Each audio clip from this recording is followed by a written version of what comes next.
Hi everyone, welcome to Tutorials by David, and in this video we'll be having a quick review of the NAB banking app. The NAB mobile banking app enters 2026 as a highly reliable utility-first tool that prioritizes security and core banking over flashy trends. So its standout feature is the NAB Spaces tool, which has been expanded for 2026 to allow users to split savings into up to 30 specialized jars for granular goal tracking. Security remains a major selling point. The app now features advanced biometric behavioral analysis and real-time payment alerts that flag potential scam patterns before funds are sent. Accessibility, it remains industry lending with robust screen reader support and customizable high contract themes.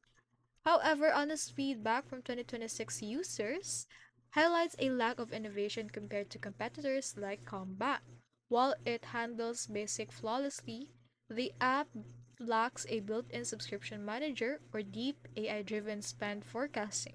Additionally, some users find the interface a bit rigid, noting that making simple changes like reversing a credit limit adjustment often forces you back into a full application process for a wait or long wait for a human representative.